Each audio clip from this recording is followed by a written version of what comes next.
Почитувани гледачи, добар ден и добре дојдовте во новото издание на емисијата Супер Звезда. Како што гледате, денеска е прекрасен, убав, сончев ден во градот Скопје.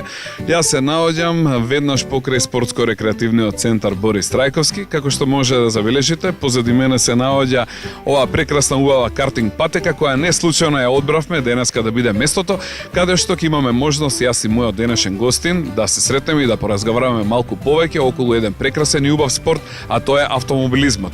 Ова ќе биде убава емисија, интересна, поготово за сите оние дечиња кои навистина сакаат автомобили, уживаат во нив и сонуваат еден ден да станат и самите тие дел од тркачките патеки. Останете со нас, со мојот пријател Коки, ќе дојдеме и ќе поразговараме за неколку минути. Бидете тука. Почитувани гледачи, како што кажав во најавата, денеска имаме специјален ексклузивен гостин во Супер Звезда. Станува збор за мојот долгогодишен пријател, а тоа е Коки, поточно Константин Ангеловски, кој меѓу другото е професор, а инаку доктор по звање. Коки, добре ми дојде во Супер Звезда, како си? Добро те најдов, поздрав до тебе и до сите гледачи на својата навистина емисија која што мислам дека бајагите се израснал со незе, така? Добро. Апсолутно, да. Ти благодарам за тоа што прифати поканата денеска да учествуваш во оваа емисија. Имаме многу дечиња кои што ги интересираат автомобилите, автомобилските спортови и сето тоа што е поврзано околу нив. Во оваа емисија би сакал со тебе како еден од малкуте компетентни во нашата држава да поразговарам на таа тема. Ајде прво да кажеме што си ти по звање? Моето звање е нешто кое што доста луѓе не го разбират. Значи, моето точно звање е професор доктор по техники на управување на моторни возила. Тоа за сите прво подразбира дека тоа е нешто врзано за механика и така натака. Значи, веднашка на самиот старт да кажам дека тоа е врзано за човекот. Тоа значи дека тој предмет се реализира и учи во сегментот на оние факултети кои што се врзани за самиот човек. Во мојот случај, тоа се однесува на факултетот за физичка култура, односно факултетот за спорт. Таму се наоѓа катедрата која што е задолжена за развојот и за едукацијата на сите оние кои што работат понатака во едукативниот процес со луѓето кои што треба да се стекнат со знаење за техники на управување на моторни возила. Тоа подразбира војска, полиција, специјални сили, меѓу другото нормално и спортисти кои што ги управуваат своите надпреварувачки возила на самите надпреварувачки патеки, организатори на надпревари, оние луѓе кои што работат во техника во боксовите што ги гледаме со слушалици значи апсолутно сите. Тоа покрива еден голем диапазон на сегменти кои што навистина се врзани за самите автомобили, односно за сите оние превозни средства кои што ги имаме, поради тоа што ние од 2009 година, иначе да напоменам дека јас сум професор на Национална спортска академија во Софија, порано се викаше катедрата Автомотоспорт, сега се вика моторни спортови. Од 2006 година ја преминав, поради тоа што веќе имаме моторни санки, скутери на вода, апсолутно се. Значи сите тие спаѓаат во овој сегмент кој што ние го работиме. Значи не се само автомобилите, твојата бранша опфаќа широк спектар на разновидни возила, така ли? Да, разновидни возила кои што се земски. Значи не оние кои што се во воздух, поради тоа што за нив има сепак посебен друг вид на едукација која што се реализира и на други места. Се уште во Македонија немаме факултет на оваа тема? Значи јас 2001 година ја отворив катедрата за автомотоспорт на нашиот факултет за физичка култура во Скопје. Некои 2 години јас бев таму како асистент, но после тоа веќе го превзема тој предмет други, буквално не знам што се случува, поради тоа што сепак сум сконцентриран кон Софија, затоа што тоа е академија која што има оваа катедра од 1958 година. Убава ли е твојата професија? Уживаш ли во тоа што го работиш? Највеќе на свет. Ја секогаш кажувам дека сум можеби еден од малкуте срекници кој што има можност да работи на она кое што најпрво претерано многу го сака, а второ кое што навистина сум навлегол во таа проблематика и во денешно време можеби ако гледаме вака аналитички и навистина е благодат да можеш да работиш она за кое што си учил и она кое што го сакаш. Како изгледа еден твој работен ден, еве вака, например, кога си на факултетот? А добро, кога сум инаку вака работен ден, тоа е више навистина доста широко. Предавањата започнуваат во 8 часот и 30 минути. Говорам за оној кој што е теоретскиот дел.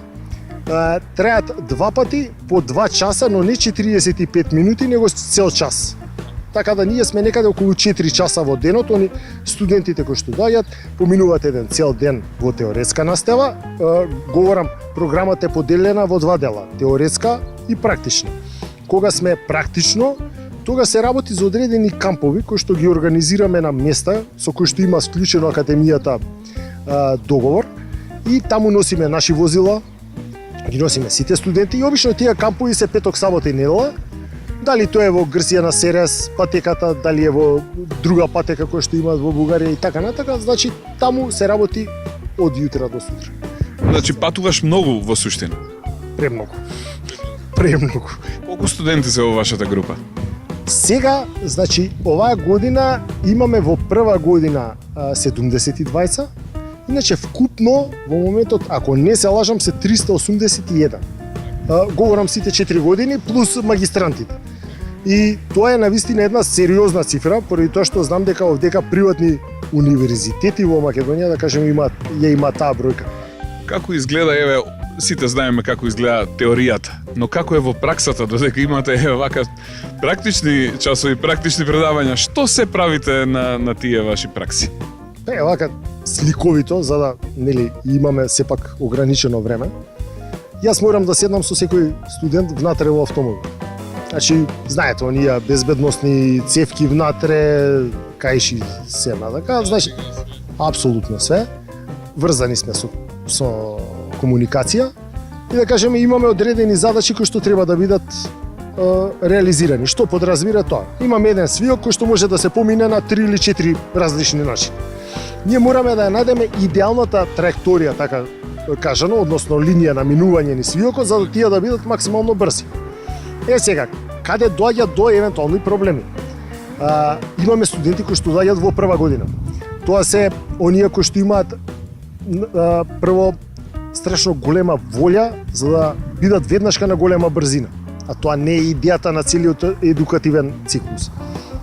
И кога ќе седнат во надпреварувачки автомобил, прво тоа за нив е доживување. Веднашка да разграничиме и за дечињата кои што ја гледат твојата емисија. Јас сум бил истото. Значи не е нешто различно, тоа е најприродно. Адреналинот на сето она кое што е внатре го води самиот студент. Сега. Проблемот стигнува во моментот кога студентот прекинува да ги слуша командите од мене кои што ги давам внатре во автомобилот. Он сака да биде претерано брз, плюс ги слуша од другите студенти кои како го поминал тој свиок. И еве да кажеме за вашите гледачи што мене ми се има случај. Сегашната, односно до пред 2 години, шампионката на Европа во рели, во тоа време беше мала, учеше кај мене и ја седнуваме во кола, тргаме, она ја знае, ги знае свиоците кои што треба да ги поминеме и доаѓаме во еден момент на еден свиок кој што она доаѓа со страшно голема брзина, гледам дека не кочи и има една реакција кај студентите, кај апсолутно сите, кога се во страф, они почнуваат да го стискаат управувачот, ама максимално. И тука више се знае дека нешто е тргнато така како што не треба. За жал, веќе повеќе од јасно дека студентот не ја добива информацијата, нити има перцепција спрема вас. Што се случи? Излетавме надвор од патеката, се качивме на едно брдо и едно 3-4 пати се поминавме преку кров. И тоа се случува и што е многу важно. Кога долетавме на кров, автомобилот се уште грмеше затоа што газта се уште беше стизна. Јас само пружив рука за да го исклучам клучот. Се случува и тоа е најнормална работа. И кога искочив надвор, викам, кате, што се деси? И она не знае што да ми објасни. Значи, она уопште го нема моментот во главата дека била тук. И сега, тоа е па многу интересно, значи, мојата проблематика што е? Јас се занимавам точно со тој дел од луѓето, значи како они успеваат да направат одредена грешка. Како ние таа грешка да ја пренесеме, значи во едукативниот процес, да биде поблиска до сите оние кои што не следат и да може они да симулираат пред да влезат во автомобил, што евентуално би можело да се случи, затоа што тоа е единствената превенција со која што ние можеме да реагираме внатре во тој процес. Прекрасно кажано. Јас ви благодарам за овој поведен дел од нашиот разговор. Предлагам да направиме кратка пауза, да одмориме ние, да одморат малку и нашите гледачи, се враќаме со вас повторно во програма со вториот број на прашања кои што ги имам подготвено за вас, а тоа ќе биде за неколку минути. Правиме пауза, почитувани гледачи. Почитувани гледачи, се враќаме во разговор со мојот денешен гостин. За сите вие кои малку подоцна се вклучивте, денеска имаме еден специјален професор кој што предава техники на управување со моторни возила. Станува збор за мојот добар и драг пријател, инаку доктор на науки, господинот Константин Ангеловски, кој ние си го викаме Коки. Коки, да продолжиме сега со разговорот понатаму. Дечињата во Супер Звезда сакаат да возат, сакаат да управуваат возила, еден ден се замислуваат себе на тие тркачки патеки. Еве, на пример, кај мене тоа е примерот со моето синче, секогаш кога и да поминеме овдека покрај картингот, тој сака да дзирка, сака да седи, може часови и часови да помине гледајќи ги возилата. Ајде сега да кажеме, што малите деца, уште од мали, треба да знаат за автомобилизмот. Кои се тие први работи кои мора да ги апсолвираат уште како мали во поглед на овој прекрасен и убав спорт? Јас сепак би го конципирал прашањето вака во една малку поопшта димензија. Најпрво, секое дете е нормално да сака да гледа автомобили, поради тоа што автомобилот е секојдневие на секој родител. За да биде појасно, ние правевме едно истражување, научно истражување, во кое што пред 10 години, сега треба да правиме повторно 2020 година треба да го правиме, така ни агендата, во кое што стигнавме до заклучок со едни наши колеги од Русија, дека човекот во својот развој помеѓу родителот и детето има разлика во движење на детето. Значи, брзината на движење на детето е за 6 км на час побрза отколку неговиот родител. Што подразбира тоа? Генотипот на човекот кој што е префрлен во детето е развиен во тој сегмент, што е еден многу генот е нешто неверојатно.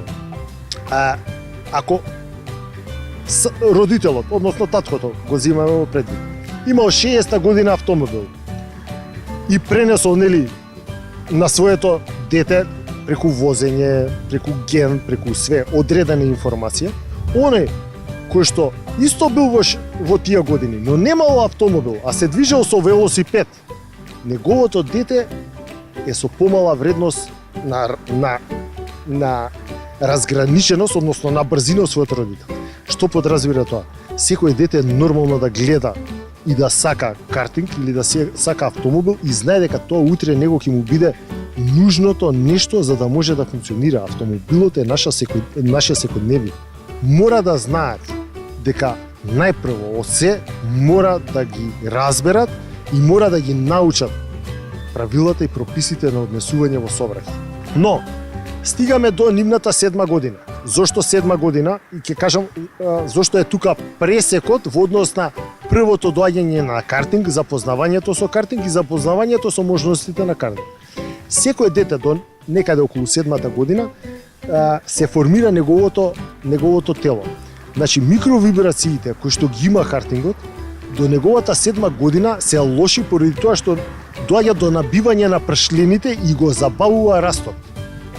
Поради тоа, значи поради тие испитувања, се препорачува картингот да почне од 7-та година, значи возрастна категорија, за да може да се влезе. Што подразбира картингот? Картингот е комплетно возило еднакво како и секој автомобил. Освен што ја нема сигнализацијата и односно тоа е средство кое што се движи на точно утврдена патека, која што е безбедносно средена за да евентуално да нема удар, да се избегнат удари, несакани ситуации или било што останато. Од тој аспект, ние овдека, кога ќе дојдат дечињата, целокупната екипа која што работи овдека на картингот е обучена од мене за да може да им ги даде сите оние основни информации како они да се научат што е картинг, како треба да се однесуваат овдека на патеката и, што е најважно, кога они ќе кога ќе почнат, значи кога ќе почувствуваат што значи забрзување, сопирање, влегување во свиот, они почнуваат да стануваат свесни за она што ги очекува на улица, поради тоа што ќе знаат дека некој друг управува со одредено возило кое што не де Боже може да им нанесе одредена штета. Но и они самите да се подготват за она кое што ги очекува утре.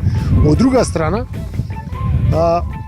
едукацијата, дури на оние кои што имаат возачки дозволи, овдека е многу поголема затоа што овдека многу безбедно можете да ги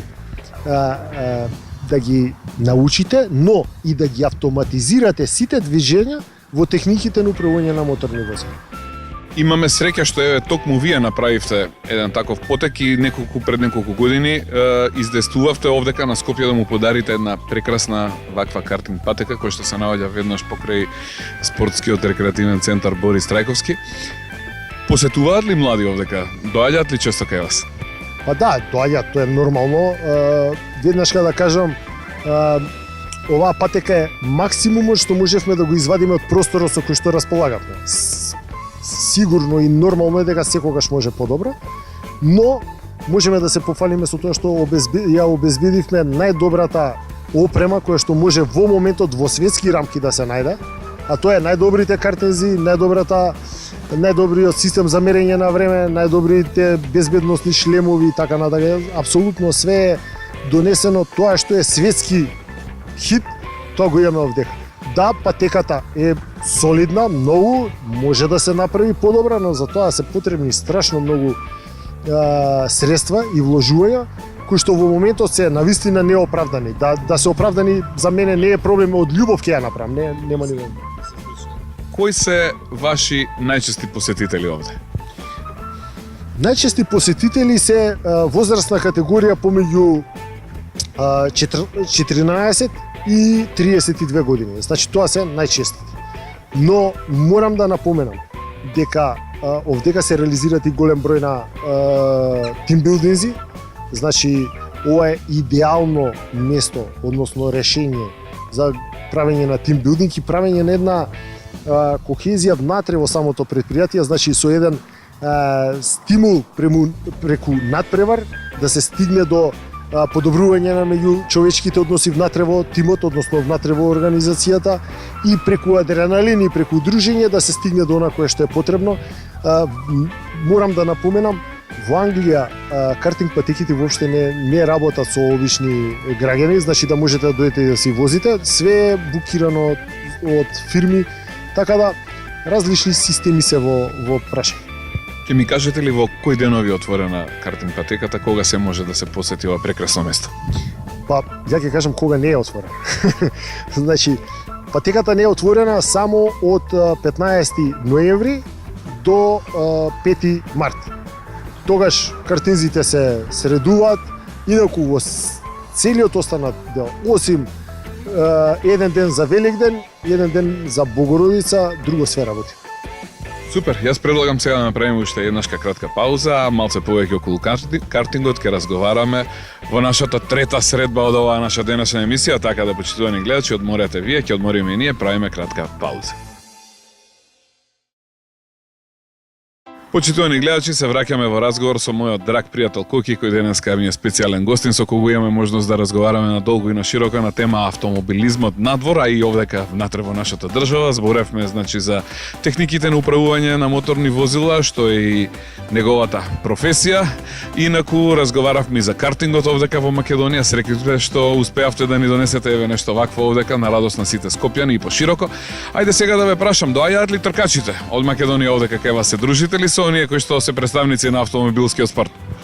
Секако, за жал морам да кажам дека во Македонија